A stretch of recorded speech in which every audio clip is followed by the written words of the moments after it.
नमस्ते दोस्तों, मैं संध्या आप सबों को YouTube चैनल में स्वागत करती हूँ। तो आज मैं प्रीवियस ईयर का प्रश्न आप सबों के समस्त प्रस्तुत की हूँ। कुछ प्रश्न करवा दी थी और कुछ प्रश्न मैं आज लेके आई हूँ। उसके बाद मैं 2017 में जो प्रश्न पूछा गया था उसका प्रश्न आप सबों के समस्त प्रस्तुत करूँगी। तो अगर आप लोग को मेरा वीडियो अच्छा लगता है तो मेरे चैनल को लाइक कीजिए, सब्सक्राइब कीजिए और कमेंट करके भी बतला सकते हैं कि आपको कैसा लगा। और अगर आप नोट्स भी लेना चाहते हैं तो नोट्स भी ले सकते हैं। प्रश्न है, समस्त मानव जाति के प्रवर्तक भाव या मनोविकार ही होते हैं, यह कथन किसका है? आचार्य रामचंद्र शुक्ल का है। चिंतामणि भाग से भाव और मनोविकार से लिया गया है और चिंतामणि भागवत का प्रकाशन 1939 ईस्वी में हुआ है। अगला प्रश्न है कि ललित निबंधकार के रूप में किसे प्रसिद्धि मिली है? तो विद्यानिवास मिश्र को ललित निबंधकार के रूप में प्रसिद्धि मिली है। विद्यानिवास मिश्र के जितने भी निबंध हैं उसको आपको अच्छे से याद करना है और साथ ही साथ ललित निबंधकार हैं उनका निबंध को आपको अच्छे से याद करना है, क्योंकि उससे भी प्रश्न आता है और आएगा। अगला प्रश्न है, आचार्य रामचंद्र शुक्ल ने काव्य में लोक मंगल की साधनावस्था में लोक में मंगल विधान की ओर प्रवृत्त करने वाले दो तत्व कौन से बतलाए हैं? तो करुणा और प्रेम, ऑप्शन नंबर सी सही है। आचार्य शुक्ल ने काव्य में लोक मंगल की साधनावस्था में लोक में मंगल विधान की ओर प्रवृत्त करने वाले दो तत्व करुणा और प्रेम माना है। उक्त तथ्य का संबंध शुक्ल जी के निबंध काव्य में लोक मंगल की साधनावस्था से है। यह कथन चिंतामणि भागवत में संकलित है। अगला प्रश्न है, श्रद्धा भक्ति निबंध में शुक्ल जी के द्वारा गिनाए गए श्रद्धा के 3 प्रकारों में से इनमें से कौन सा प्रकार नहीं है? जो श्रद्धा में जो निबंध संकलित है उसमें गिने गए हैं, तो श्रद्धा में कौन से निबंध के प्रकार नहीं है वो आपको बतलाना है। तो सौंदर्य संविधिनी नहीं है, ऑप्शन नंबर डी सही है। अगला प्रश्न है,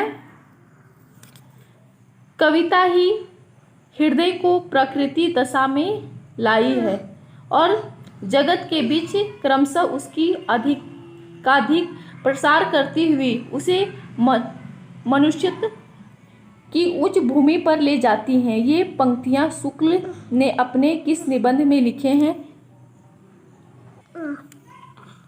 तो कविता क्या है इस पर लिखा गया है, ऑप्शन नंबर बी सही है। अगला प्रश्न है,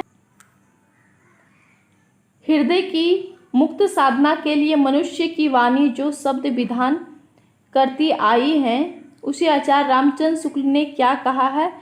तो कविता कहा है, ऑप्शन नंबर ए सही है। विख्यात मार्क्सवादी समीक्षक हैं, तो विख्यात मार्क्सवादी समीक्षक Ramvilas Sharma, option number A सही है।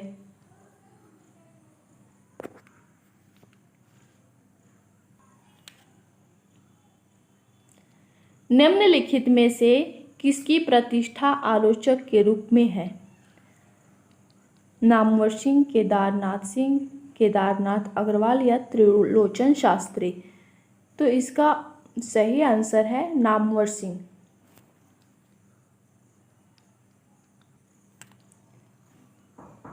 हरिवंश राय बच्चन की कृति क्या भूलूं क्या याद करूं किस विधा में लिखी गई है? एक प्रतिनिधि गद्य कृतियां हैं। तो हरिवंश राय बच्चन की जो कृति है क्या भूलूं क्या याद करूं वे 4 भागों में है और यह आत्मकथा है, तो ऑप्शन नंबर डी सही है। अगला प्रश्न है,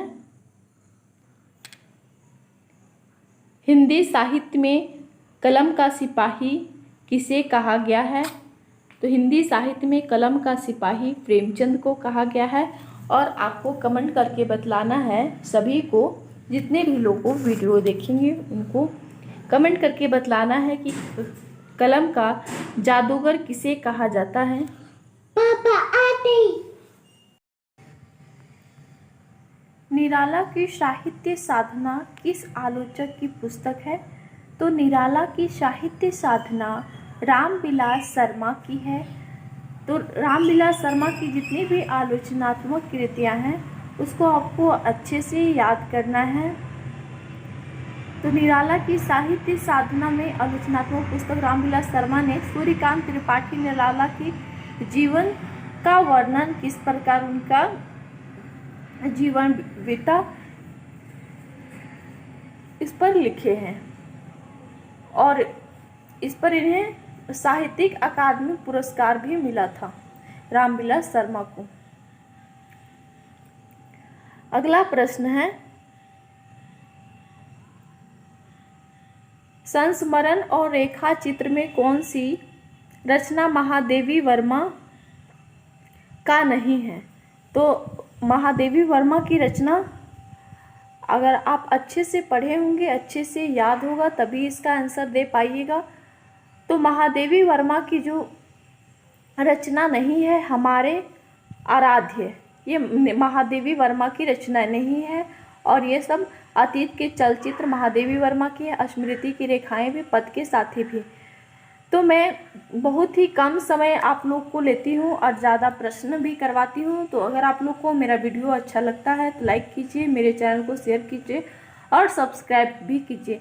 तो मैं सिर्फ 20 प्रश्न को आप सबों के समस्त मात्र 10-15 मिनट में लेती हूँ और अगर आप यही 20 प्रश्न कहीं देखने जाइएगा तो आपको 1 घंटा 1.5 घंटा से ज़्यादा लगेगा। अगला प्रश्न है, रामचरितमानस में कितने कांड हैं? तो रामचरितमानस में 7 कांड हैं और 7 कांड को आपको अच्छे से याद करना है। तो भक्ति काल की रामाश्री शाखा के प्रतिनिधि कवि तुलसीदास ने रामचरितमानस में कुल 7 कांड हैं। तो सबसे पहला है बाल कांड, उसके बाद अयोध्या अरण्य कृष्णकंधा कांड है, सुंदर कांड है, लंका कांड है, उसके बाद उत्तर कांड है। तो आपको 7 कांड का नाम याद होना चाहिए। अगला प्रश्न है, रामचरितमानस की भाषा क्या है? तो रामचरितमानस की भाषा अवधी है। अगला प्रश्न है, रामचरितमानस की भाषा अवधी गोस्वामी तुलसीदास द्वारा रचित यह हिंदी का सर्वश्रेष्ठ महाकाव्य है और महाकाव्य में मर्यादा पुरुषोत्तम भगवान श्री राम के जीवन चरित्र का वर्णन किया गया है और तुलसीदास द्वारा जो रचित ग्रंथ है जो अवधी भाषा में है। तो आपको अवधी और ब्रज भाषा में याद करना है। मैं बहुत बार आपको बतलाई हूँ।